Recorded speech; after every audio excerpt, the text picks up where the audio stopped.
Selamat pagi, pelayan firman dan majelis jemaat yang bertugas mengucapkan selamat berjumpa kembali dalam ibadah Minggu 26 September 2021. Pandemi COVID-19 ini membuat beban dalam hidup kita semakin berat, hari bertambah hari.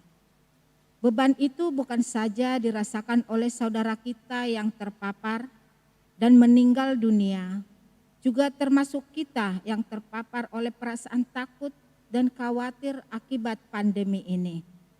Ketika suasana hati kita gundah, letih, dan lesu, Tuhan memberi perintah agar kita datang kepadanya karena Tuhan akan memikul beban hidup itu bersama-sama dengan kita. Pesan yang sama dituliskan oleh Rasul Paulus kepada gereja Galatia untuk saling bertolong-tolongan menanggung beban dalam hidup ini. Tema ibadah minggu hari ini adalah watak Kristen adalah bertolong-tolongan yang akan disampaikan Bapak Pendeta Charles Gultom. Melalui tema ibadah minggu kali ini, kita dapat berkaca dari teladan pelayanan yang dilakukan Tuhan Yesus ketika Dia berada di tengah-tengah dunia ini. Tuhan Yesus melakukan semuanya dengan hati yang tulus, semuanya didorong oleh belas kasihan. Jemaat yang terkasih dalam Yesus Kristus, Tuhan Yesus mengingatkan dalam Matius 7 ayat 12, segala sesuatu yang kamu kehendaki supaya orang perbuat kepadamu, perbuatlah demikian juga kepada mereka. Mari jemaat kami ajak bangkit berdiri. Kita naikkan satu pujian dari SPL nomor 26. Kita nyanyikan 2 kali. Bapa, Engkau sungguh baik.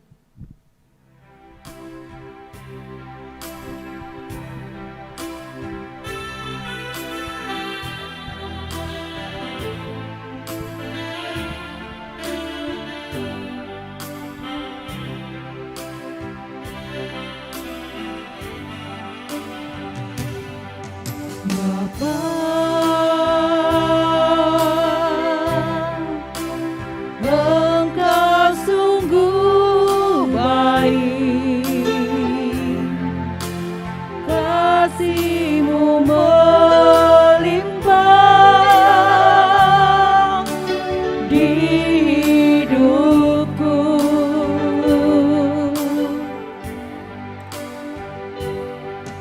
Bapa,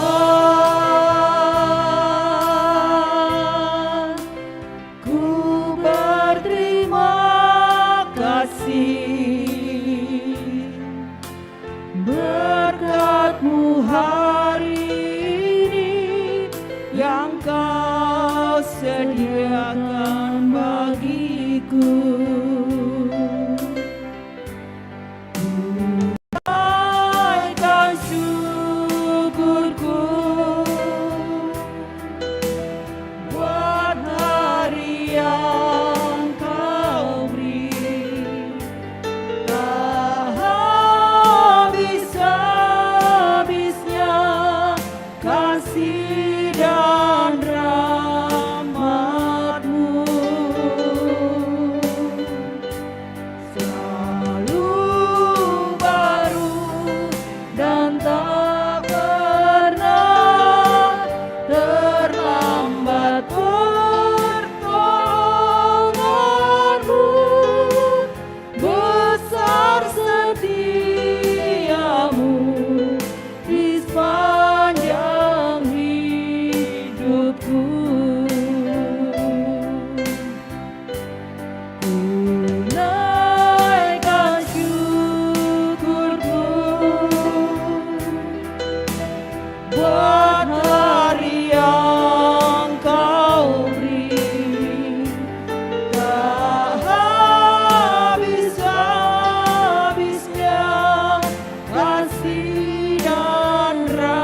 Saudara-saudara, mari kita mulai ibadah minggu ini dengan satu keyakinan. Ibadah ini berlangsung dalam nama Allah Bapa yang senantiasa menyertai ciptaannya dan yang selalu hadir dalam hidup kita dengan penuh cinta kasih. Kiranya kasih Allah senantiasa menyertai saudara yang datang dalam naungan terang kasih-Nya.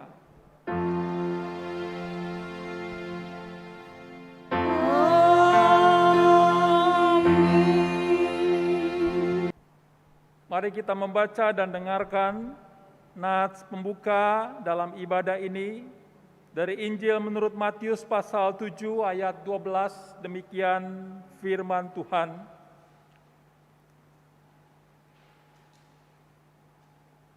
Injil menurut Matius pasal 7 ayat 12, demikian firman Tuhan. Segala yang kamu kehendaki supaya orang perbuat kepadamu, perbuatlah sedemikian juga kepada mereka. Itulah isi seluruh hukum Taurat dan kitab para nabi. Untuk meresponi nats introitus pada pagi hari ini, mari kita memuji Tuhan dari SPL, sebab Kau besar.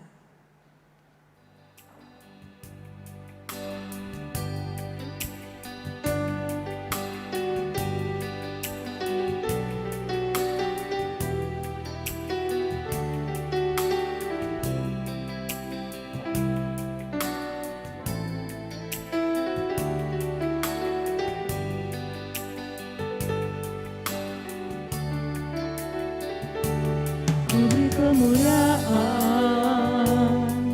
dan hormat, ku angkat suara pujian, ku agungkan namamu.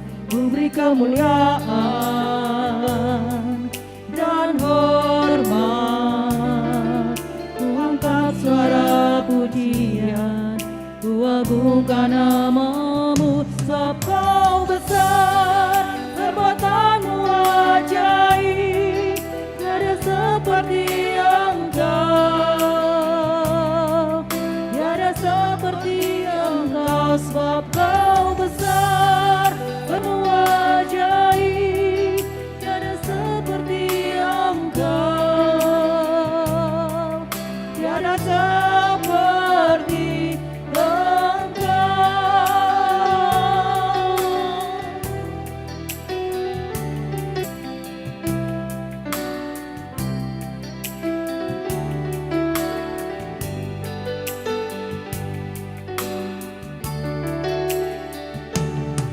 Beri kemuliaan dan hormat, ku angkat suara pujian, ku agungkan namamu. Ku beri kemuliaan dan hormat, ku angkat suara pujian, ku agungkan namamu. Sebab Kau besar, perbuatanmu ajaib. Jemaat orang beriman. Hukum kasih. Kasihilah Tuhan Allahmu dengan segenap hatimu dan dengan segenap jiwamu dan dengan segenap akal budimu. Itulah hukum yang terutama dan pertama. Dan hukum yang kedua sama dengan itu ialah kasihilah sesama manusia seperti dirimu sendiri. Pada kedua hukum inilah tergantung seluruh hukum Taurat dan kitab para nabi. Terambil dari Matius 22 ayat 37 sampai 40. Akan tetapi hukum kasih itu tidak dapat kita laksanakan dengan sempurna sehingga kita mudah jatuh dan terjerumus ke dalam jurang dosa yang menyebabkan benci, dendam, iri hati, dan perpecahan. Jika kita berkata bahwa kita tidak berdosa, maka kita menipu diri kita sendiri dan kebenaran tidak ada di dalam kita. Jika kita mengaku dosa kita, maka Ia setia dan adil, sehingga Ia akan mengampuni segala dosa kita dan menyucikan kita dari segala kejahatan. 1 Yohanes 1 ayat 8 sampai 9. Marilah saudara sekalian, dengan rasa sesal dan malu, kita mengaku salah dan dosa di hadapan Allah Maha Kasih. Mari kita berdoa. Ya Allah yang kudus dan penuh kemurahan, kami menyadari dan mengaku di hadapan-Mu hakikat kami yang berdosa dan rapuh, sehingga cepat untuk berbuat jahat dan lambat untuk berbuat baik. Kami menyadari dan mengaku akan kelemahan kami dan sikap hidup yang mementingkan diri. Engkau mengetahui betapa kami sering berdosa, mengembara dari jalan-Mu, menyia-nyiakan pemberian-Mu dan melupakan kasih-Mu. Ya Allah Maha Kasih, kasihanilah kami orang-orang yang telah malu dan menyesal ini, karena dalam segala hal kami telah menyakiti hati-Mu. Ajarlah kami untuk membenci kesalahan yang kami lakukan. Bersihkanlah kami dari dosa demi anak-Mu yang kekasih. Tolonglah kami ya Allah yang Maha Pengasih, agar kami hidup dalam terang-Mu dan berjalan pada jalan-Mu sesuai perintah Yesus Kristus Tuhan kami. Demikian pengakuan jemaat-Mu ya Tuhan. Amin. Mari kita angkat satu pujian dari Kidung Jemaat nomor 424, bait 1 dan 2. Yesus menginginkan daku.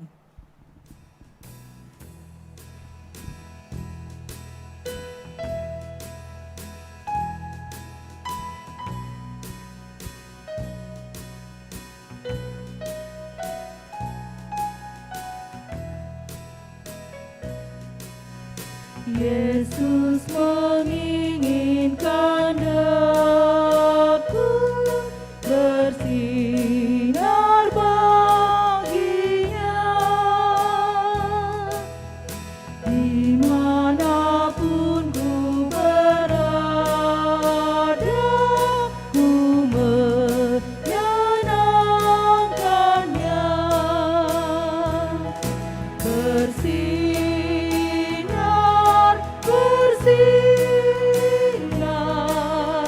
itulah kehendak Yesus.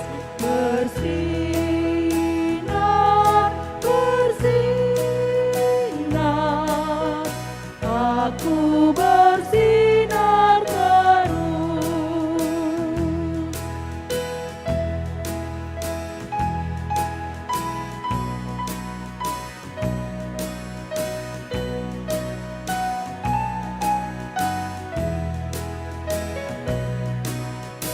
Yesus menginginkan daku menolong orang lain, manis dan sopan selalu ketika ku bermain. Bersinar, bersinar, itulah kehendak Yesus. Bersinar, bersinar, aku bersinar terus.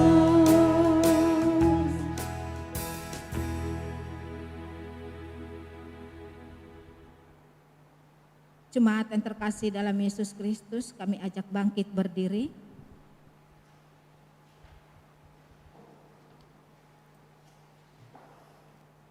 Marilah kita mengikrarkan pengakuan iman kita, ikut pengakuan iman rasuli. Demikian.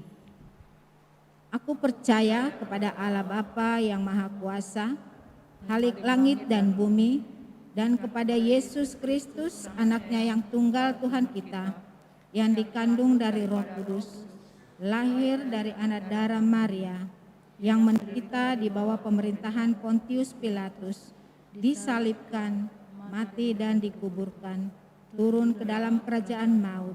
Pada hari yang ketiga, bangkit pula dari antara orang mati, naik ke sorga, duduk di sebelah kanan Allah, Bapa yang Maha Kuasa, dan akan datang dari sana untuk menghakimi orang yang hidup dan yang mati. Aku percaya kepada Roh Kudus, gereja yang kudus dan am, persekutuan orang kudus, pengampunan dosa, kebangkitan daging, dan hidup yang kekal. Mari kita angkat satu pujian. Jemaat dipersilahkan duduk kembali.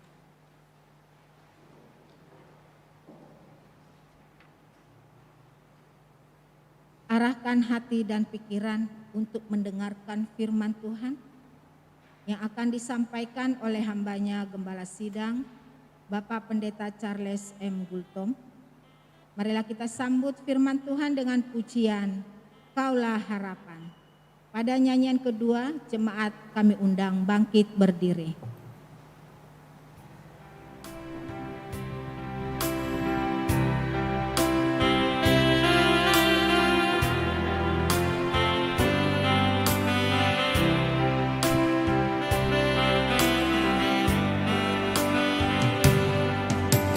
Bukan dengan kekuatanku ku dapat jalani hidupku, tanpa Tuhan yang di sampingku ku tak mampu sendiri.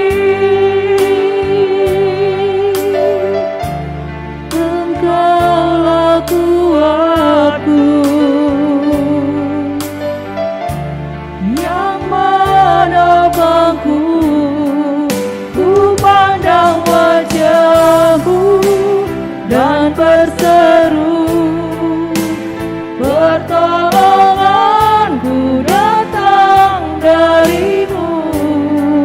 Peganglah tanganku, jangan lepaskan, Kaulah harapan dalam hidupku.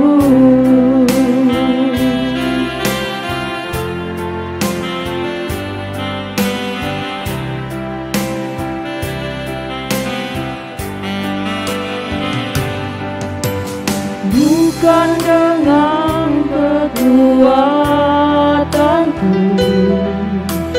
ku dapat jalani hidupku, tanpa Tuhan yang di sampingku ku tak mampu sendiri. Engkaulah kuatku yang menopangku, ku pandang wajah-Mu dan berseru, pertolonganku datang dari-Mu. Peganglah tanganku, jangan lepaskan, Kaulah harapan dalam hidupku. Kaulah harapan dalam hidupku.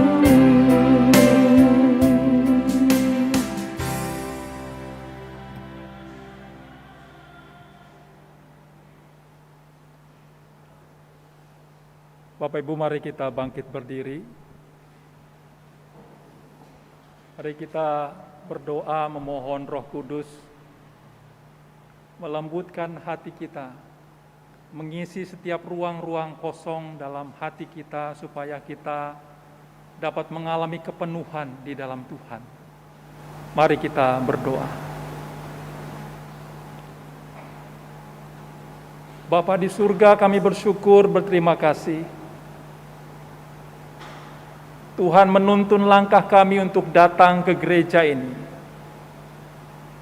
untuk kami beribadah bersama-sama dengan juga jemaat yang ada di rumah mereka masing-masing. Kami percaya ibadah adalah pusat daripada kehidupan orang percaya.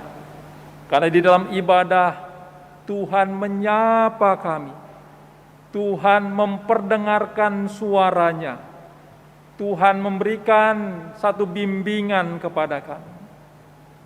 Dan kami sadar kami adalah domba-domba yang kadang tidak setia, domba yang menyimpang dari jalan Tuhan. Dan hari ini kami mau kembali datang kepada Tuhan untuk memperbaharui komitmen kami, untuk kami menjadi domba-domba yang setia, domba-domba yang taat akan firman Tuhan. Perdengarkanlah suara-Mu ya Tuhan.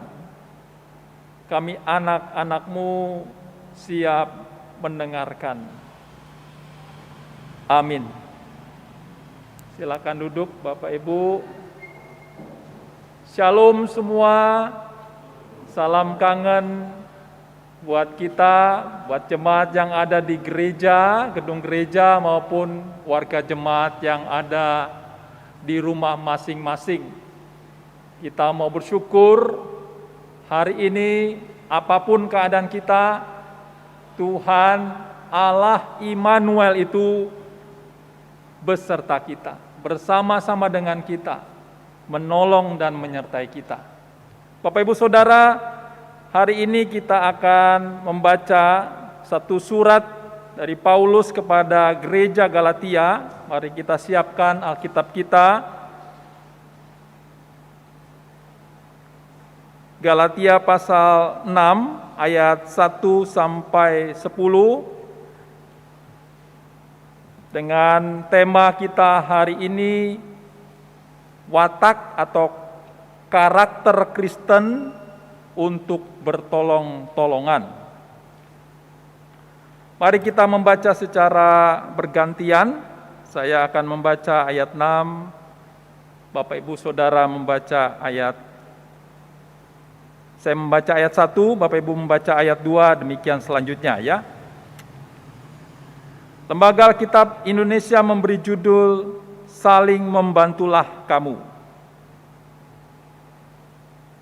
Saudara-saudara, kalaupun seorang kedapatan melakukan suatu pelanggaran, maka kamu yang rohani harus memimpin orang itu ke jalan yang benar dalam roh lemah lembut, sambil menjaga dirimu, supaya kamu juga jangan kena pencobaan. Silakan.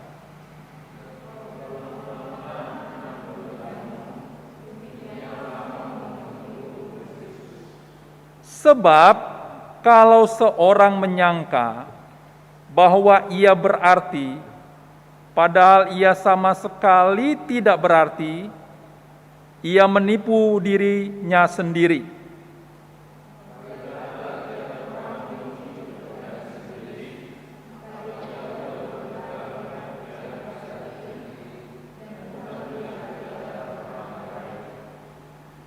Sebab tiap-tiap orang akan memikul tanggungannya sendiri.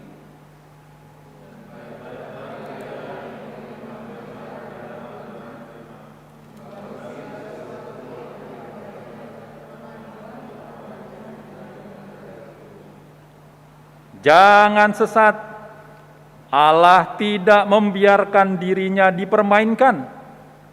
Karena apa yang ditabur orang, itu juga yang akan dituainya.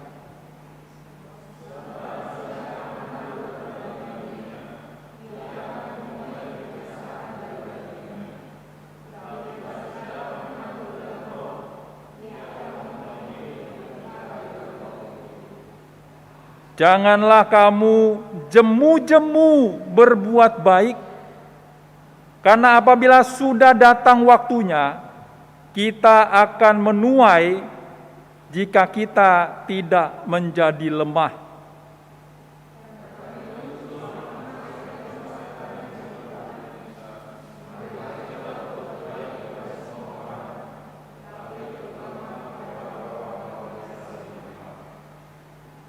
Demikian jauh pembacaan firman Tuhan. Yang berbahagia adalah setiap kita yang membaca, mencintai, dan melakukan firman dalam hidupnya hari lepas hari.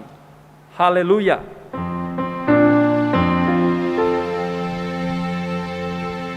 Haleluya. Haleluya.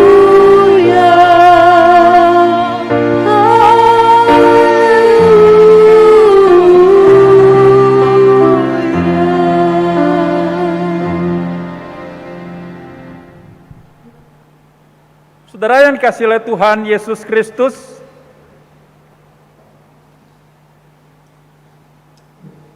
watak atau karakter itu digambarkan seumpama seorang seniman yang melukiskan sebuah lukisan, atau seorang seniman yang mengambil sebuah kayu dan dia memahat supaya membentuk sebuah bangunan yang berguna, bermanfaat, bahkan indah dilihat.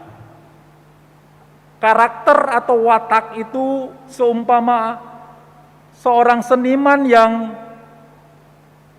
melukis, memahat, bahkan menggoreskan sesuatu dalam bidang atau bingkainya supaya menciptakan sebuah seni yang indah. Itu sebabnya watak itu, ya, itu biasanya dibentuk pada usia 0 sampai 6 tahun. Ya, mulai dari anak itu teriak gitu ya, sampai dia mulai bertumbuh, merangkak begitu, sampai dia mulai memasuki playgroup atau TK. Disitulah proses pembentukan karakter seseorang, karakter utama. Jadi dalam proses pertumbuhan itu ada orang tua, ada kakak beradik yang mendampingi pertumbuhan daripada anak itu. Nah, sebabnya Bapak Ibu Saudara, karena karakter itu sifatnya tetap, ya. Jadi kalaupun kita sudah dewasa hari ini, misalnya pemuda, atau kita yang sudah orang tua, bagaimana mengecek karakter seseorang? Tanya sama orang tuanya. Ini kira-kira si A ini karakternya bagaimana sih? Nah, langsung tanya sama orang tuanya. Oh, dia itu memang begitu. Ya kalau ngambek ya begitu. Ya sering buang badan, sering nggak mau ketemu orang dan lain-lain begitu ya. Ya. Ada orang tua bilang, oh ya itu memang anak saya begitu. Ya kalau baik itu semuanya dikasih, sampai yang di rumah-rumah saya itu dikasih semua. Ya, nah itu baiknya. Nah, jadi orang yang mengerti tentang karakter seseorang itu bukan sahabatnya, ya, bukan pacarnya, ya. Tetapi orang tuanya. Dalam ilmu pertumbuhan seperti itu kira-kira. Siapa lagi yang tahu karakter seseorang? Kalau saya pikir karakter seseorang itu yang juga tahu selain orang tua adalah guru sekolah minggu. Ya. Jadi kalau melihat pertumbuhan misalnya pemuda-pemudi di sini, Petra, gimana karakternya si A atau si B? Tanya sama guru sekolah minggu. Kak, dia ini si A ini bagaimana sih karakternya? Oh iya deh, memang itu banyak ngomong itu orang itu. Dari waktu sekolah minggu itu banyak ngomong dan nggak bisa diatur. Ya, nah sampai pemuda itu kadang-kadang karakternya itu memang agak tetap, ya. Jadi banyak ngomong. Nah, dan kadang-kadang karakter anak-anak itu terbawa sampai dewasa. Saudara, itu sebabnya ada seorang pendidik yang sangat berpengaruh, ya, di tengah-tengah zaman ini sampai hari ini, seorang pendidik yang bernama Dorothy Law Nolte. Ada sebuah puisi yang dituliskan oleh Dorothy Nolte, ya, berjudul Children Learn What They Live. Jadi anak itu belajar dari apa yang dilihat, yang dia hidupi. Dikatakan begini, jika seorang anak hidup dengan kritik, ia akan belajar menghukum dirinya, menghukum orang lain. Jika anak hidup dengan permusuhan di tengah-tengah keluarga kakak beradik, ia akan belajar kekerasan. Jika anak hidup dengan olok-olok, dibully di rumah atau di sekolah, ia akan belajar menjadi seorang yang pemalu. Jika anak hidup dengan rasa malu, ya karena ada perbuatan pelanggaran hukum atau dosa, maka anak itu akan belajar mempersalahkan dirinya. Ya. Nah, ini penelitian daripada Ibu Dorothy Law Nolte ini. Ya. Saya kebetulan dapat artikel ini di sebuah majalah, lalu saya gunting itu, saya bingkai, taruh di rumah untuk saya baca terus-menerus. Apakah saya sudah menjadi pendidik yang baik atau kami sebagai suami istri kepada anak-anak kami? Ya. Apakah saya sering mengkritik anak-anak atau kami sebagai suami istri sering konflik dan lain-lain? Ya. Karena apa? Apa yang dikerjakan di tengah-tengah keluarga itu pasti dilihat, ditonton, dan mungkin diikuti oleh anak-anak kita.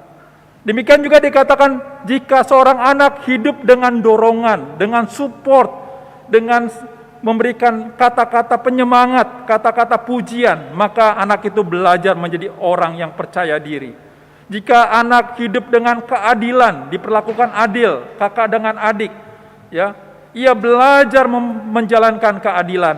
Jika anak itu hidup dengan ketentraman, ia belajar tentang iman. Jika anak hidup dengan dukungan, ia belajar menyukai dirinya sendiri.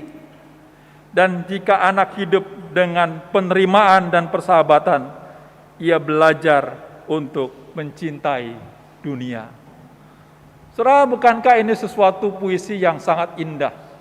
Sebuah kristal pengalaman daripada seorang pengajar dan juga seorang ibu yang bernama Dorothy Law Nolte. Dia membagikan ini untuk mengingatkan kita bahwa keluarga adalah pusat pembentukan karakter. Gereja juga adalah pusat pembentukan karakter dan watak seseorang. Saudara yang kasih Tuhan, ya sebabnya ini menjadi tantangan buat kita. Karena apa? Tantangan kita hari ini, ada banyak keluarga-keluarga yang mengalami keretakan bahkan perpecahan. Ada anak-anak yang dibesarkan oleh neneknya, kakeknya. Ada anak-anak yang dibesarkan oleh TV. Ada banyak anak-anak yang dibesarkan oleh pembantunya atau asisten rumah tangga. Ya. Ini adalah PR buat kita untuk kita bersama-sama berjalan di tengah-tengah panggilan kita sebagai orang percaya. Saudara yang kasih Tuhan Yesus Kristus, saya ingat satu tokoh, ya. Tokoh yang bernama Agustinus, seorang bapak gereja. Hidupnya begitu berantakan. Dia jatuh dalam dosa seksual. Tiap malam dia keluar masuk nightclub, ya. Sampai hasil daripada hubungan percintaan tanpa ikatan itu menghasilkan seorang anak. Dosa seksual itu begitu merasuki dirinya. Ya. Tetapi ada seorang ibu yang mendoakan Agustinus, ibu yang bernama Monica. Ibu inilah yang terus mendoakan anak itu, menangisi anak itu, mendorong anak itu membaca Alkitab, sampai pada satu tekanan yang luar biasa, Agustinus membaca Roma pasal 13 ayat 13 sampai 14. Dikatakan demikian, ketika dia dipenuhi dengan hasrat seksual, dia membaca Alkitab dan dia membuka Alkitab. Dia membaca dari Roma pasal 13 sampai 14. Marilah kita hidup dengan sopan, seperti pada siang hari. Jangan dalam pesta pora dan kemabukan. Jangan dalam percabulan dan hawa nafsu. Jangan dalam perselisihan dan iri hati. Tetapi kenakanlah Tuhan Yesus Kristus sebagai perlengkapan senjata terang, dan janganlah merawat tubuhmu untuk memuaskan keinginanmu. Saudara pemuda-pemudi, kalau engkau jatuh dalam dosa pornografi, datang kepada Tuhan. Baca firman Tuhan. Ingatan itu akan tergerus dan hilang. Jangan biarkan dirimu masuk terperosok dalam dosa pornografi dan akhirnya itu mendorong dirimu untuk melakukan secara aktif, bahkan lebih dalam engkau jatuh. Kalau bapak-bapak kita kaum pria jatuh dalam dosa pornografi oleh karena sering pegang handphone daripada pegang Alkitab. Betul ya? Handphone nyala kita lihat ya. Alkitab ada di depan mata, kadang-kadang kita abaikan. Ya. Baca Alkitab. Firman Tuhan itu seumpama air yang membersihkan setiap kotoran-kotoran yang ada dalam diri kita. Agustinus mengalami transformasi sehingga hidupnya yang dulu rusak oleh kuasa firman Tuhan, hidupnya menjadi beres, bahkan dia menjadi bapak gereja yang begitu berpengaruh di sepanjang zaman. Saudara yang kasih oleh Tuhan Yesus Kristus, demikian juga kita lihat dalam kisah Alkitab. Seorang yang bernama Yakub, yang artinya penipu. Bapak Ibu pernah ditipu? Pernah pasti, ya. Atau Bapak Ibu pernah menipu orang? Ya, bisa juga pernah begitu ya. Kadang-kadang kita kalau di janjian sama orang, kamu sekarang di mana? Udah di jalan ya. Padahal masih di rumah. Nah, itu kan menipu ya. Betul nggak Bapak Ibu? Ya, biasanya begitu ya. Kecuali kita video call tahu orang. Tapi kalau biasanya, kamu di mana? Aku di jalan. Padahal bukan di jalan. Ya, itu kan menipu. Sederhana sekali. Ya.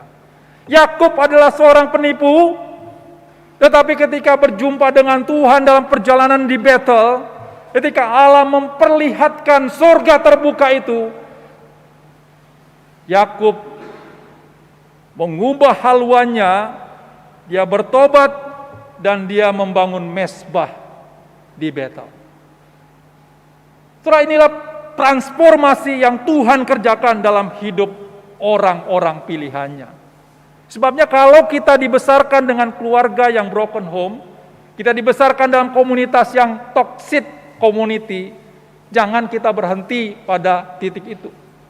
Tuhan bisa mengubah kita menjadi karakter yang indah, karakter yang baik di hadapan Tuhan.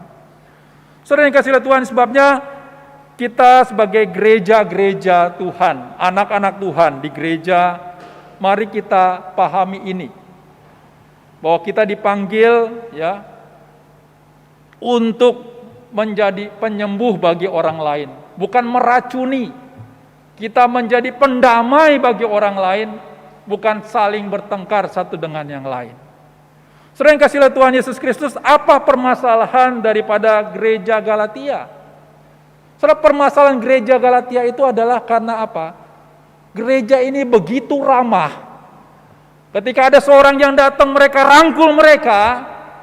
tetapi mereka juga merangkul ajaran-ajaran palsu. Guru-guru palsu, orang-orang yang mengajarkan Injil lain, sehingga apa yang terjadi? Ajaran yang murni, yang ditanamkan oleh Rasul Paulus tentang Yesus Kristus itu menjadi goyah. Oleh karena apa? Ada Injil lain, ada kebenaran lain yang diperdengarkan di tengah-tengah gereja, di tengah-tengah mimbar, dan akhirnya jemaat menjadi bingung. Saudara kasih oleh Tuhan Yesus Kristus, sebabnya ketika Rasul Paulus berkata bertolong-tolonganlah dalam Galatia pasal 6, dia didahului dengan satu pengertian bahwa ada ajaran yang benar tentang bagaimana Injil yang sejati itu. Pasal 1 sampai pasal 5. Nah, hari ini kita belajar tentang aplikasi, praktek langsung dalam kehidupan apa yang dimaksud dengan tolong-menolong. Karakter kita harusnya menjadi orang yang tolong-menolong. Saudara yang kasih oleh Tuhan, saya membagi ada 2 pengalaman Rasul Paulus ketika menerapkan tolong-menolong. Saudara, tolong-menolong yang benar adalah kalau terjadi pelanggaran, maka seorang itu harus mengakui, bertobat dan memperbaiki dirinya. Setelah itu, kita tahu orang-orang percaya sebagai gereja Tuhan mendampingi dia, menyembuhkan dia, memulihkan dia. Dan akhirnya apa? Kita juga menasihati dan meneguhkan dengan lemah lembut. Dan kita tahu juga bahwa gereja punya aturan, ada sanksi gereja yang harus ditetapkan kalau seseorang melakukan pelanggaran. Nah, itu tolong-menolong yang benar. Tapi kalau tolong-menolong yang tidak benar adalah karena orang itu punya Injil yang lain, orang itu sudah terpengaruh dengan guru-guru palsu, makanya mereka bukan membuat orang supaya mengaku, malah menyimpannya, menyembunyikan pelanggaran itu, bahkan membangun alibi. Gak apa-apa, orang lain di sana pun banyak yang melakukan dosa itu. Simpan saja, baik-baik. Kenapa? Karena kita adalah orang-orang palsu, saudara-saudara palsu. Setelah mari kita lihat Amsal 27 ayat 16 ya. Ini bagian firman Tuhan yang menurut saya baik. Amsal 27 ayat 16.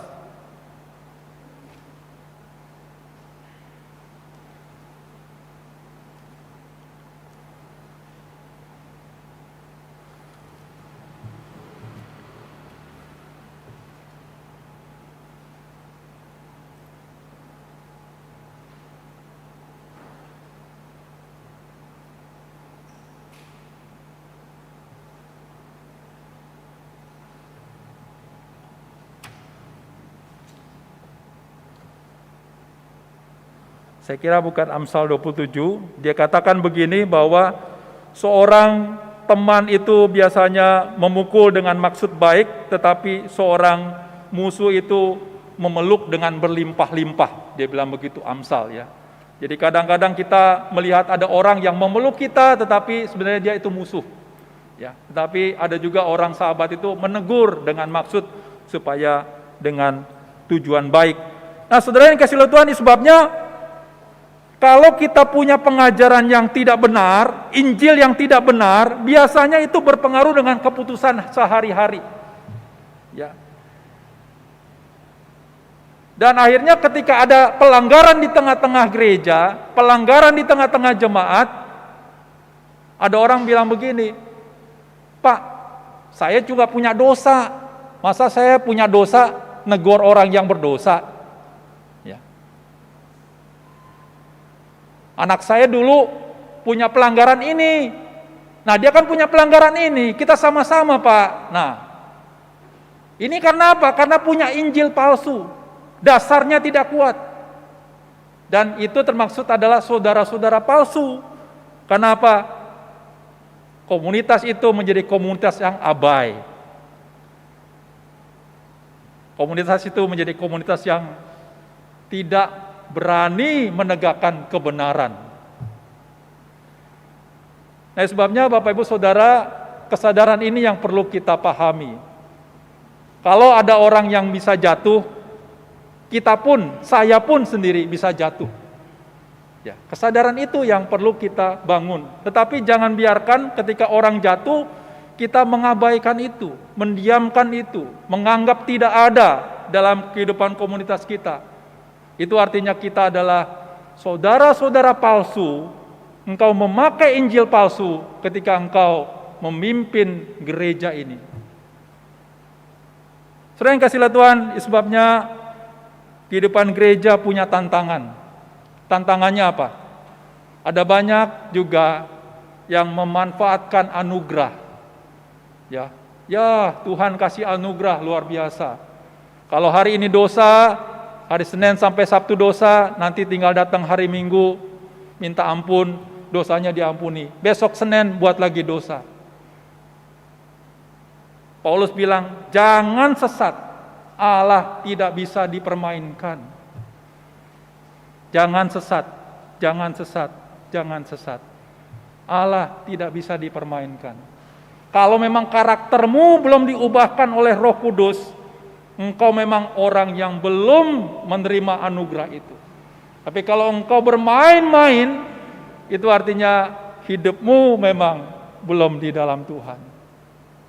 Sering kasihlah Tuhan, inilah satu mutiara yang indah yang saya nikmati, yang saya mau sampaikan di tengah-tengah jemaat untuk kita mengerti. Bahwa bertolong-tolongan itu ada yang benar, tapi ada juga yang tidak benar. Di mana posisi kita? Silakan Bapak Ibu yang menentukan, karena setiap orang akan diuji. Setiap orang akan dievaluasi oleh Tuhan. Sebabnya 1 Korintus pasal 3 ayat 14 dikatakan, mari kita baca bagian ini. 1 Korintus pasal 3 ayat 14, 15.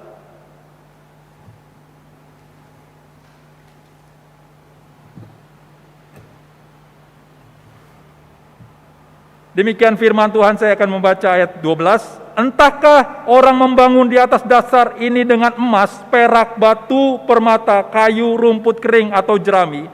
Jadi orang bisa membangun dasar pelayanan, dasar kesaksiannya itu dengan bermacam-macam. Ada dari emas, perak, batu permata, kayu, rumput kering, atau jerami.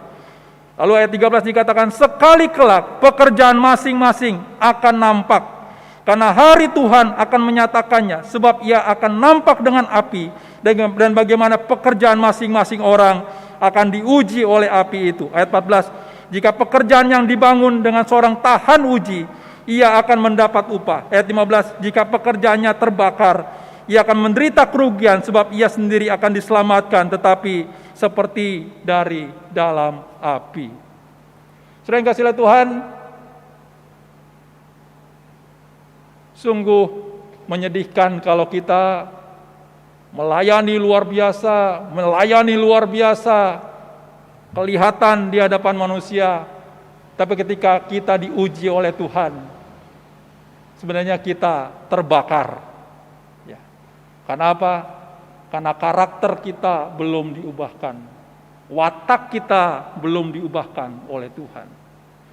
Saudara yang kasih Tuhan, yang kedua yang saya nikmati dalam pembelajaran dari Galatia ini adalah tolong menolong itu juga terlihat dalam hal kepemimpinan.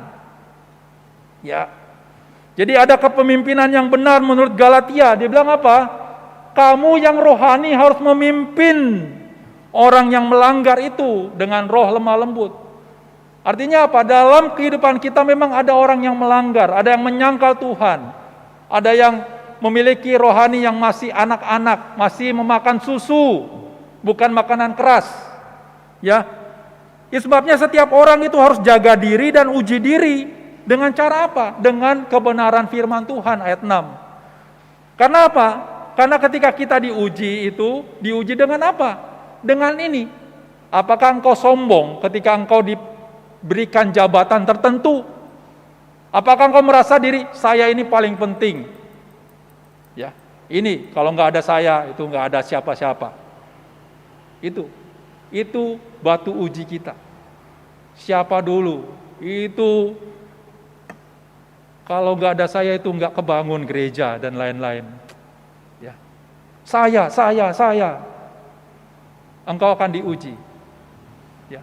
Dan yang berikutnya dikatakan, orang itu akan menuai apa yang ditabur. Ya. Kalau kita tidak menjadi lemah. Ya. Artinya apa? Kita konsisten sampai akhir hidup kita, buah itu nampak. Bukan hanya angat-angat ayam begitu ya. Bukan karena kita ditunjuk dan lain-lain di dalam kepanitiaan lalu kita luar biasa gitu ya. Lalu enggak panitia, akhirnya kita menjauh dan hilang dari peredaran begitu ya. Enggak, kita harus konsisten. Dan yang berikutnya dikatakan apa? Jangan sesat. Allah tidak membiarkan dirinya dipermainkan. Lalu apa yang dimaksud dengan tolong-menolong dalam kepemimpinan? Ya ini yang saya bilang bahwa kalau orang punya Injil palsu, ajaran yang palsu, yang milih orang itu bukan indikatornya kerohanian. Indikatornya apa? Indikatornya itu adalah giliran. Ya mohon maaf ya, bukan dalam arti saya menyinggung. Wah ini gilirannya komisi pemuda, bukan. Tapi mari kita belajar menguji diri dan dikatakan apa? Menjaga diri supaya jangan jatuh. Uji diri dan jaga diri dari mana? Dilihat dikatakan dengan kebenaran firman Tuhan. Ya. Memilih seseorang dengan selera. Oh nggak bisa. Ini pekerjaan Tuhan. Nggak bisa suka-suka kamu gitu ya. Harusnya suka-sukanya Tuhan begitu ya. Ya. Jadi kalau orang punya gaya kepemimpinan atau gereja punya gaya kepemimpinan seperti ini, gereja ini adalah gereja yang memakai Injil yang lain. Gereja yang memakai penerapan seperti ini adalah gereja yang menjadi saudara-saudara palsu. Mari kita pelajari ini baik-baik. Mari kita perbaiki ini baik-baik. Saudara yang kasih Tuhan, indikator yang baik dalam pertumbuhan rohani seseorang itu sederhana sekali kalau saya lihat. Apakah seseorang itu punya ketekunan baca Alkitab tiap hari? Itu sederhana. Saudara yang kasih Tuhan, saya punya dosen, Pak Pendeta Yongki Karman. Dengan kami mahasiswa STT. Dia nggak bicara tentang IP-mu berapa. Dia nggak bicara tentang kamu pelayanan di mana. Dia cuma berbicara bilang, kamu saat teduh nggak tiap hari? Nah tantangan daripada mahasiswa teologi adalah dia membaca begitu banyak buku, membaca begitu banyak tafsiran, akhirnya dia tidak punya waktu untuk mengunyah firman Tuhan untuk dirinya sendiri. Sehingga sila Tuhan sederhana sekali kalau saya bilang, kalau engkau belum punya ketekunan baca Alkitab tiap hari, sesungguhnya engkau nggak layak untuk menjadi pemimpin. Kalau engkau tidak punya ketekunan untuk cinta Tuhan, engkau nggak mungkin mencintai pelayanannya. Ya. Jangan sesat. Allah tidak membiarkan dirinya dipermainkan. Saudara yang kasih Tuhan, kalau kita membaca kembali kisah daripada Agustinus, kenapa Agustinus melakukan tindakan asusila, hidup kumpul kebo? Karena dia dipengaruhi oleh sebuah ajaran, dikatakan di sini Manikeanisme, sebuah agama dari Persia yang mengajarkan bahwa dunia itu yang penting adalah rohaninya, bukan perbuatan-perbuatan secara nyata atau perbuatan-perbuatan yang dilihat atau dilakukan oleh badan. Sehingga apa?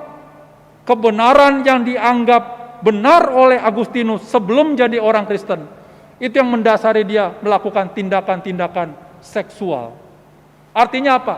Pengajaran yang benar itu mempengaruhi tindakan pilihan hidup kita. Kalau engkau tidak punya pengajaran yang benar, maka keputusanmu, tindakanmu, pelayananmu tidak akan berkenan di hadapan Tuhan. Saudara yang kasih Tuhan, kiranya kita memiliki pengertian yang indah yang Tuhan sudah singkapkan buat kita sama-sama. Kalau engkau bertolong-tolongan, engkau digerakkan oleh apa menolong orang? Digerakkan oleh kebenaran atau digerakkan oleh Injil palsu? Kiranya Tuhan menguatkan kita. Mari kita berdoa.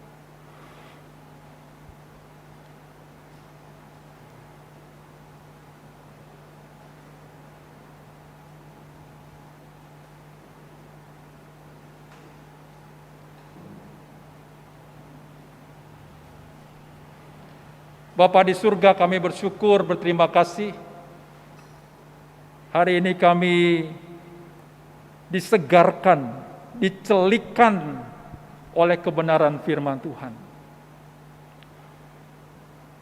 Hamba-Mu begitu terbatas untuk menyampaikan, tapi kami percaya Roh Kudus, Roh yang inspiratif, Roh yang kreatif itu akan menembusi setiap ruang-ruang gelap yang ada dalam hati kami untuk membongkar segala kepalsuan yang ada dalam hidup kami, supaya kami semakin hari diubahkan oleh Tuhan, dipimpin oleh Tuhan, didorong untuk menjadi serupa dengan Tuhan Yesus.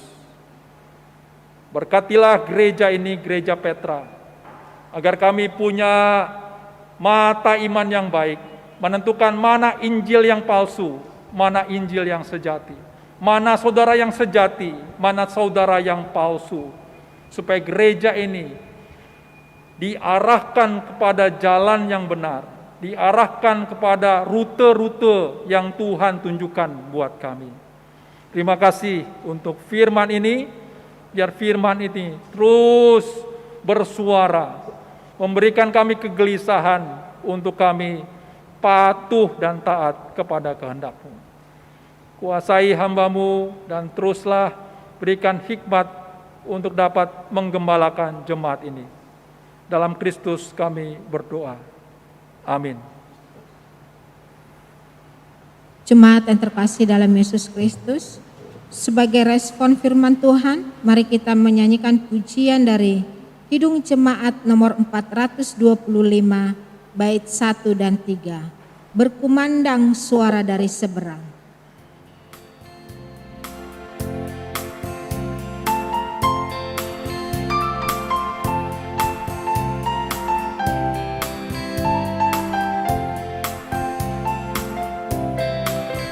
Berkumandang suara dari seberang, kirimlah cahayamu.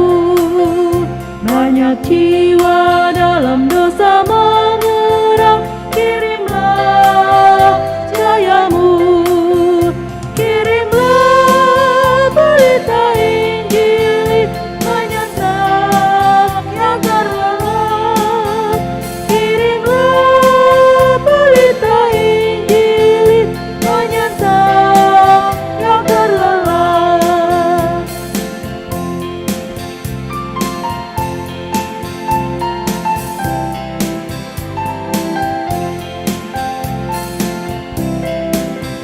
Jangan kita tinggal diam mendengar, kirimlah cahayamu. Injil Tuhan haruslah kita sebar, kirimlah cahayamu. Kirimlah berita Injil menyatakan yang terlelap. Kirimlah berita Injil menyatakan yang terlelap.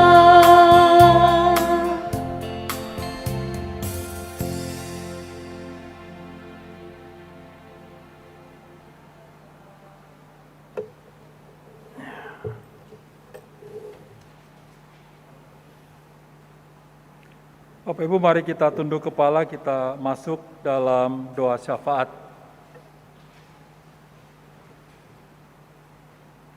Bapa di surga, kami bersyukur kami anak-anak Tuhan diberi anugerah untuk menjadi pendoa-pendoa syafaat,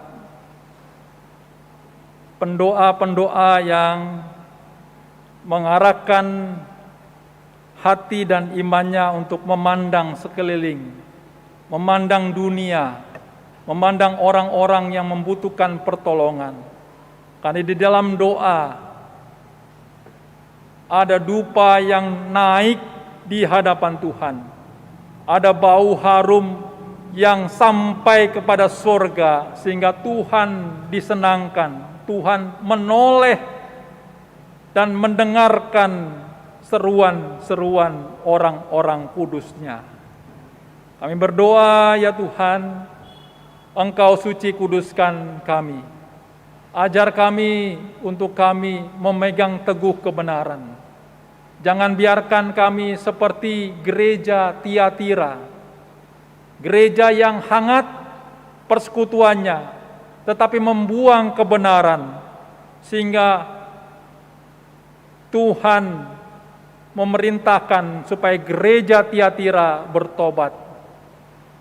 Kami berdoa, ya Tuhan, kalau gereja kami sedang menyimpang jauh dari kebenaran firman Tuhan, kalau kami mendahulukan persekutuan daripada firman Tuhan, tolong kami, ya Tuhan, untuk kami ditunjukkan jalan yang baik dan benar supaya kami dapat bertobat.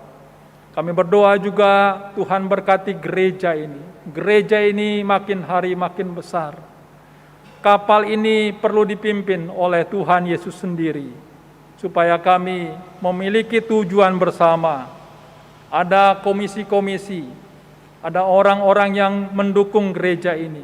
Bahkan hari ini kami akan meneguhkan kepanitiaan hari-hari besar, sebuah komisi yang menjadi tulang punggung gereja ini, pemuda. Kami berdoa agar gereja juga mulai untuk menyerahkan tongkat estafet kepada para pemuda, melanjutkan perjalanan gereja ini untuk generasi selanjutnya. Berkati panitia hari-hari besar, berkati secara khusus hamba-Mu, buat Ibu Penatua Wiwi, juga ketua terpilih buat Saudara Erik Panjaitan, berkat hikmat, kecakapan, kesetiaan sampai akhir Engkau limpahkan bagi semua panitia. Kesehatian, kesatuan Engkau limpahkan bagi mereka.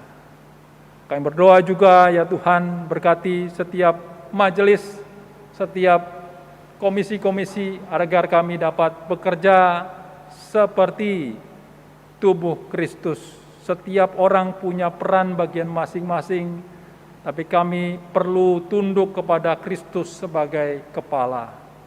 Bapa di surga, kami bersyukur juga karena kami mulai memutuskan untuk beribadah onsite mulai hari ini. Tuhan lindungi gereja kami, lindungi kami semua, berikan kami bijaksana untuk kami saling menjaga satu dengan yang lain supaya tidak ada yang terpapar dengan COVID-19. Kami berdoa juga, ya Tuhan, berkati untuk Sinode GKOI. Kami bersyukur GKOI Petra mendapat anugerah untuk menjadi tuan rumah untuk panitia sidang raya. Tuhan berkati juga ini untuk kami dapat bersama-sama mendampingi dan menopang agar perjalanan sinode dapat berjalan dengan baik. Kami berdoa buat Bapak Diaken MRP Tobing, biar Tuhan yang memberkati hidupnya dan segala pekerjaan dan dapat menjalankan setiap tugas panggilan dengan baik. Kami bersyukur juga hari ini gereja menyambut Saudara Moko, keluarga daripada Bapak Yunus dan Ibu Yunus, juga buat anak-anak mereka, buat Yosi, Juan, dan Joko. Kami berdoa Tuhan, biar gereja-Mu menyambut Saudara Moko, dan Tuhan juga menyambut dia agar ada jalan yang baik yang Tuhan tunjukkan ke depan, bahkan kuasa mujizat dapat terjadi atas hidupnya. Kami berdoa buat pergumulan bangsa dan gereja ini. Kami berdoa agar kami juga dapat terus mendoakan upaya-upaya dari pemerintah untuk dapat mengurangi pemaparan pandemi dan juga bergerak, bekerja, berkarya supaya krisis ekonomi ini dapat berlalu. Segala usaha pekerjaan daripada warga jemaat, bahkan pemuda-pemudi yang mulai melakukan usaha-usaha entrepreneur, Tuhan juga memberkati tangan-tangan yang rajin supaya menghasilkan sesuatu yang baik. Terima kasih ya Tuhan, kami berdoa juga buat jemaat-jemaat yang saat ini masih berproses dalam duka mereka, karena Tuhan panggil kekasih-kekasih mereka. Hiburkanlah mereka ya Tuhan, menangislah bersama dengan mereka. Isi setiap kekosongan dalam hatinya, agar mereka mengalami kepenuhan dan merasakan Tuhan bersama-sama dengan mereka.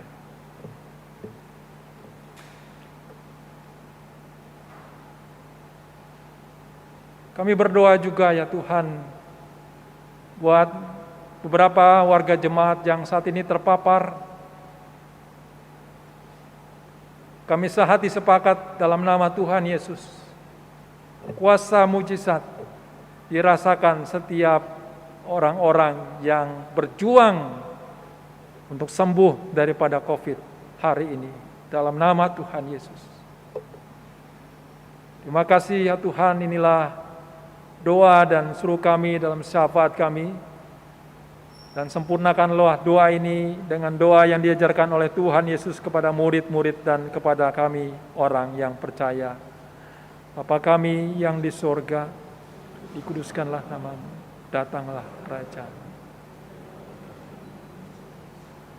Berikanlah kami pada hari ini makanan kami yang secukup, dan ampun.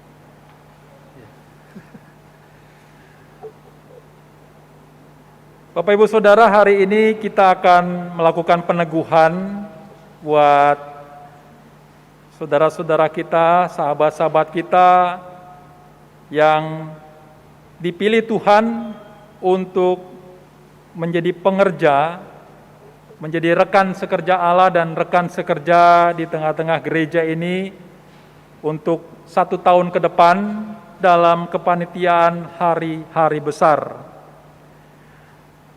Dan sekarang kita akan melaksanakan peneguhan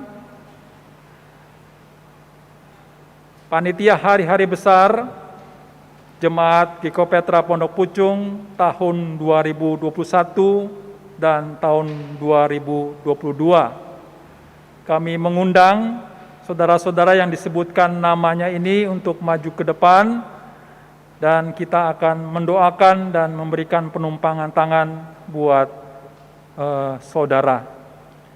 Saya mengundang dengan hormat Saudara Frederick Chandra Panjaitan, Saudari Anggi Ismiati Magdalena, Saudari Eva Niati Manalu, Saudara Leonardo Hamonangan, Saudari Miranda Intan Silain, Saudari Rahel Sarma Victoria, Saudari Dwi Putri Elovia Manulang, Saudara Evan Samuel Hiskia Kano, Saudara Reski Hiskia Simorangkir, Saudara Andrian Kristiadi, Saudari Eunike Odelin Graciela Gultom, Saudara Hiskia Zevanya Lamaroce, Saudara Priki Julius, Saudara Albert Niguel Simanjuntak, Saudari Ivon Yemima Mantiri, Saudara RB Setianto Derajat KA, Saudari Sihol Marito Manalu, Saudari Lisna Jenny Claudia Simatupang, Saudara Christian Bayu Saputra, Saudara Albiro Marbun, dan Saudara Christian Novian Tito.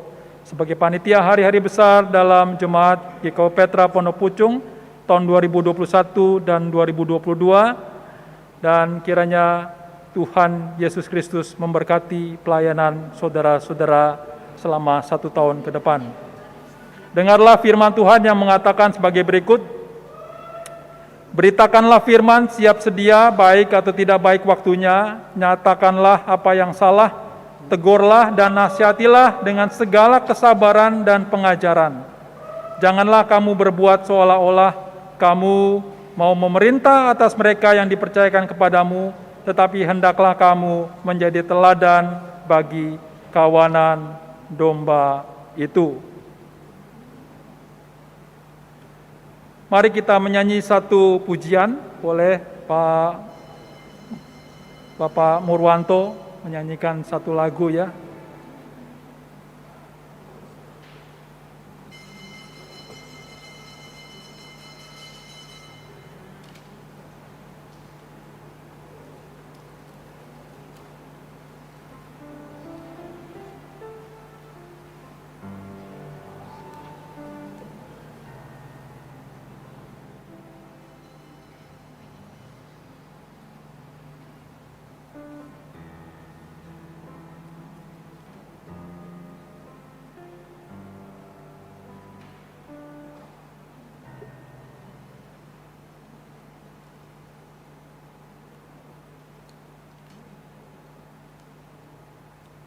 Lagu Kidung Jemaat 375, Saya Mau Ikut Yesus. Ya. Kami mengundang Bapak Ibu Penatua untuk kita sama-sama berdiri, kita memberikan penumpangan tangan dan doa buat panitia hari-hari besar.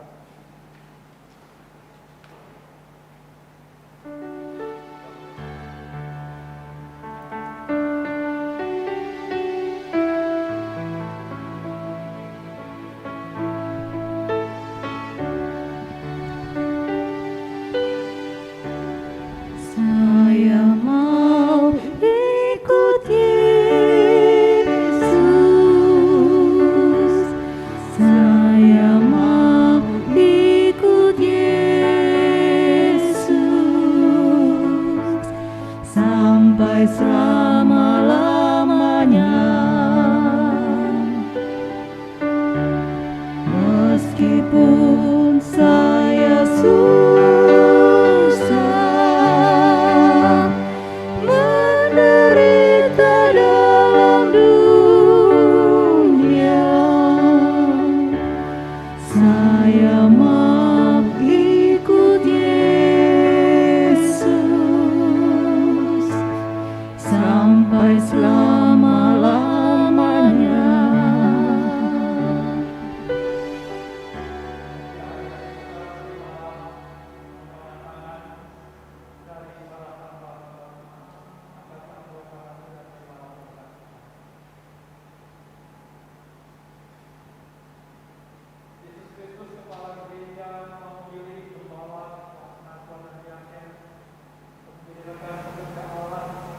Dengan kuasa daripada Gembala Agung Yesus Kristus, kami memberikan penumpangan tangan buat saudara-saudara dalam kepanitiaan pernikahan besar tahun 2021. Hikmat bijaksana, hasilkan sesuatu yang kudus dan berkenan di hadapan Tuhan. Itulah yang menjadi tujuan panggilan.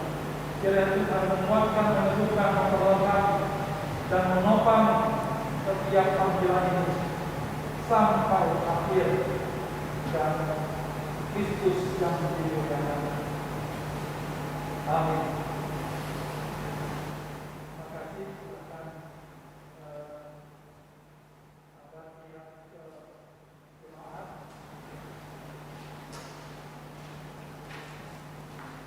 Saudara-saudara jemaat gereja GKW Pondok Pucung, sambutlah mereka menjadi rekan sekerja Allah di tengah-tengah gereja ini. Dukunglah mereka dengan doa, dana maupun nasihat supaya mereka dapat bekerja untuk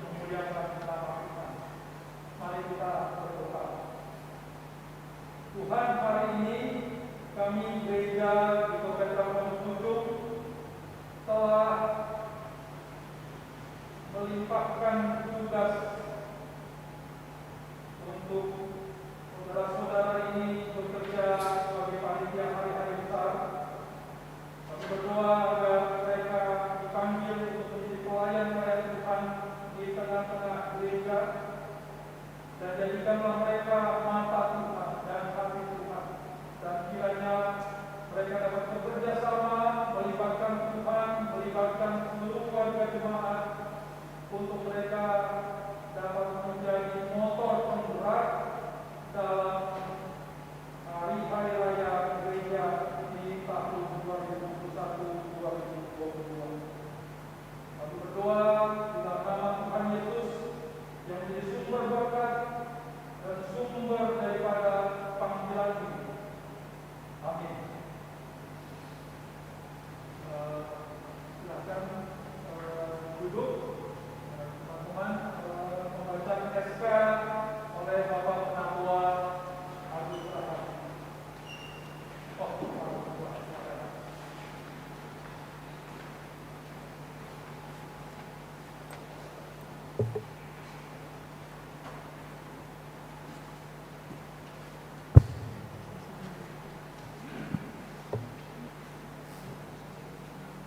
Keputusan Majelis Pekerja Jemaat Gereja Kristen Oikumene Indonesia Jemaat Petra Pondok Pucung nomor 2148/MPJ GKUI JPP /9 tahun 2021 tentang pengangkatan dan penetapan anggota panitia hari-hari besar gereja GKUI Jemaat Petra Pondok Pucung tahun 2021 sampai dengan 2022.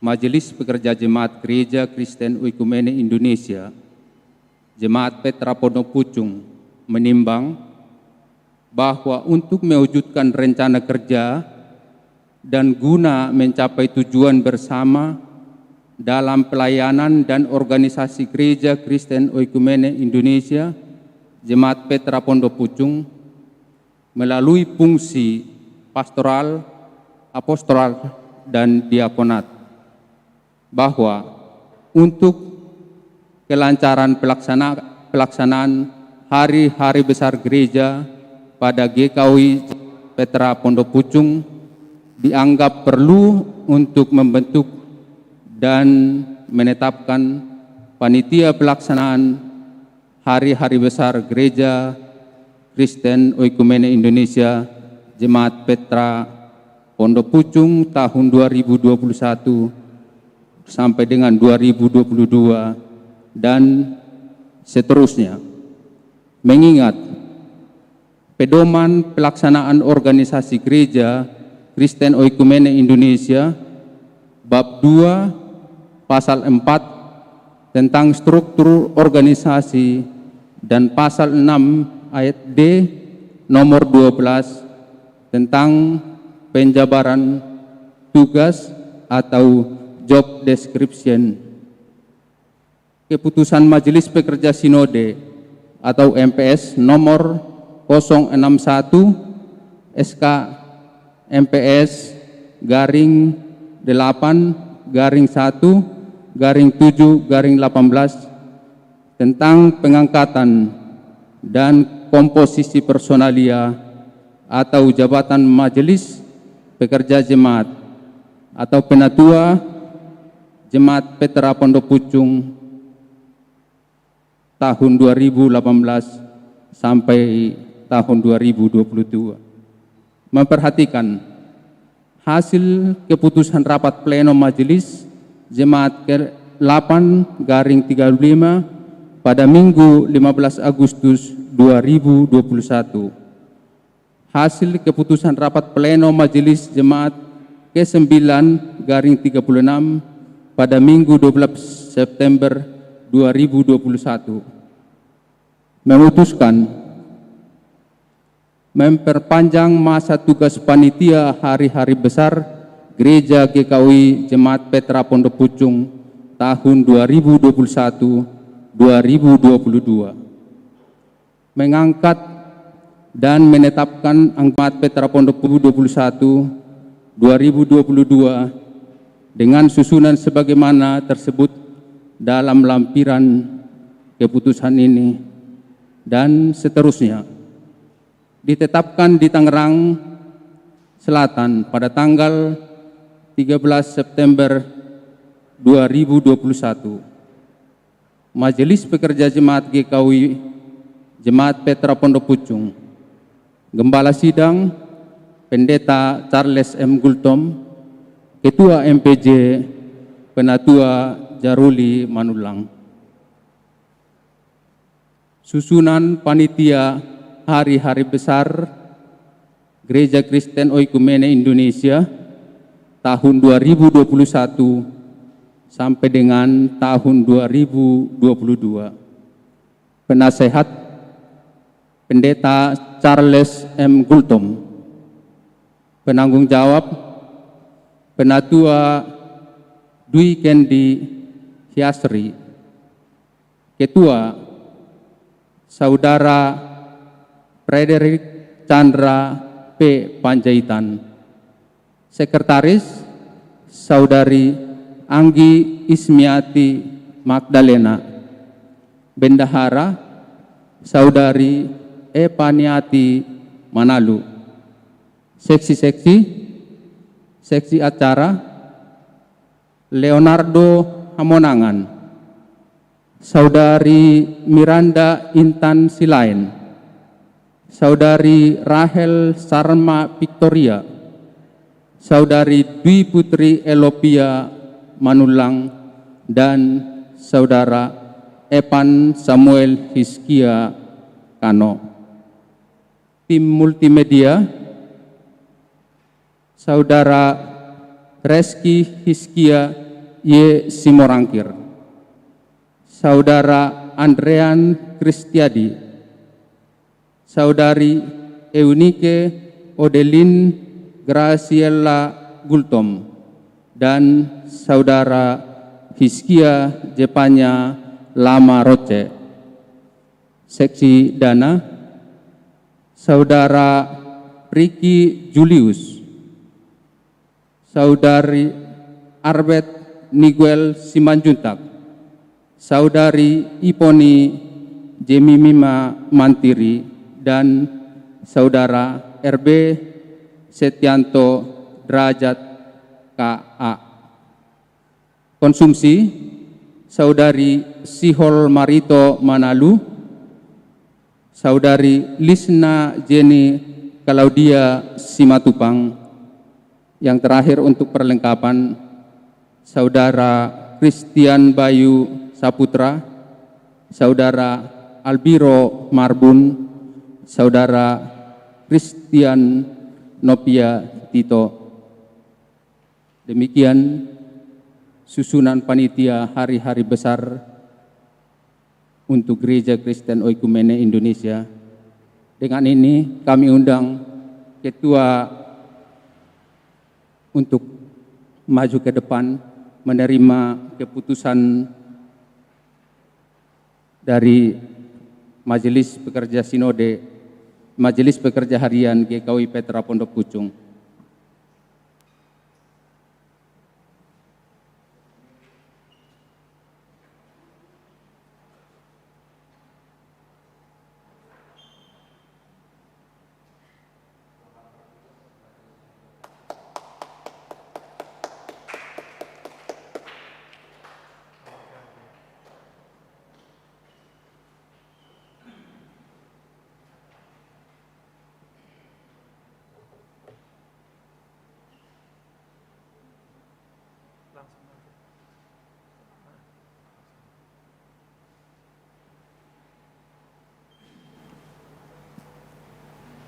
Jemaat yang terkasih dalam Yesus Kristus, marilah kita mengucapkan syukur atas kemurahan Allah melalui persembahan yang kita kumpulkan bersama.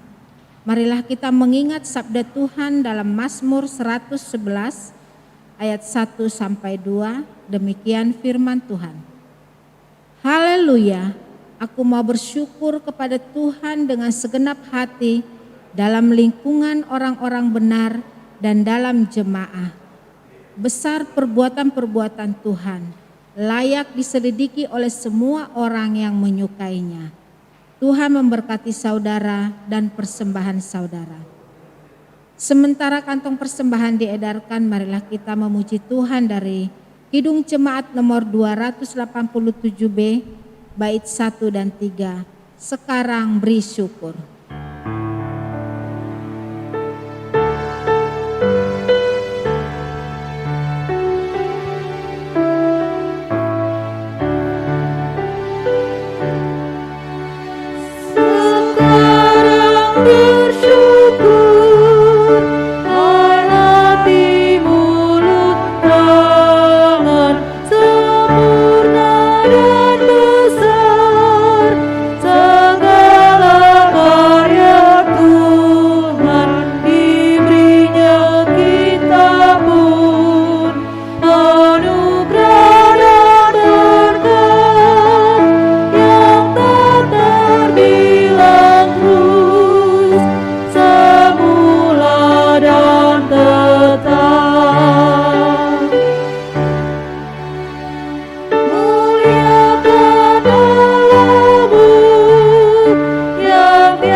Jemaat, kami ajak bangkit berdiri. Marilah kita menyerahkan persembahan ini kepada Tuhan dalam doa syukur. Kita berdoa. Allah Maha Pengasih dan Penyayang, sekarang kami semakin memahami bahwa kehadiran-Mu telah menyelamatkan hidup kami dari dosa dan kesalahan. Sebab itu kami ingin mengabdikan segenap hidup untuk melayani pekerjaan-Mu, untuk mendukung pelayanan kesaksian-Mu di dalam gereja yang Kau utus. Kami mempersembahkan syukur hati kami dalam bentuk uang. Kiranya Engkau menguduskan dan berkenan memberkatinya juga, memperluas kerajaan-Mu di bumi ini. Demi Kristus Yesus, amin. Jemaat dipersilakan duduk kembali.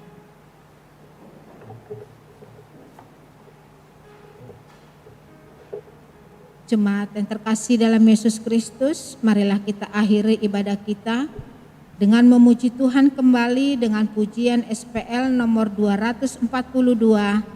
Kita nyanyikan 2 kali. Allah itu baik. Pada nyanyian kedua, jemaat kami undang bangkit berdiri.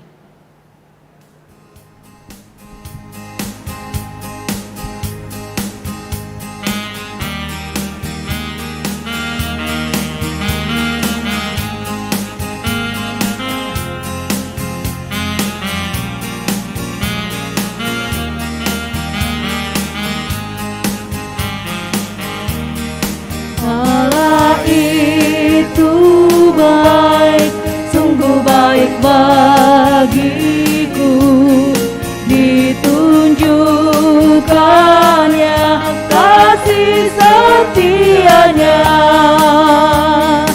Dia menyediakan yang ku perlukan,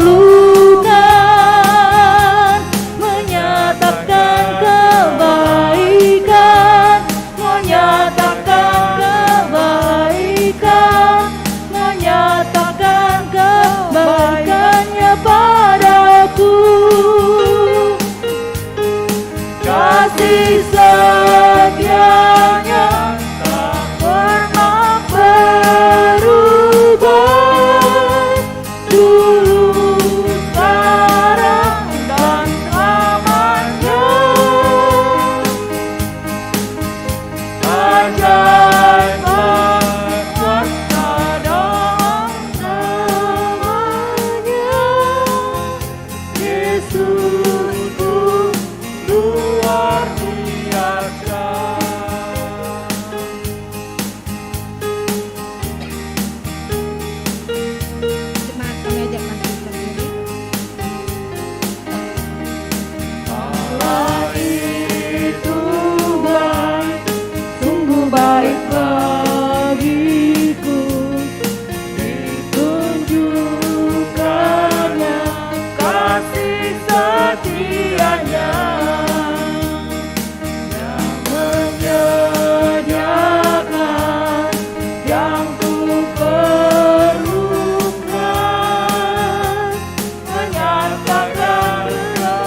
tinggallah dalam damai sejahtera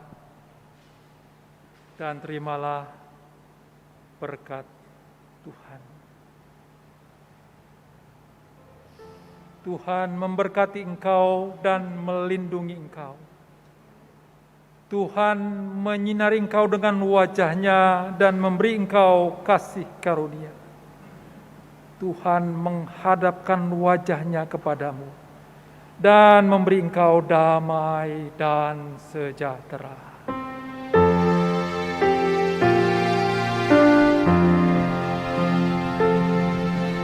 Bapa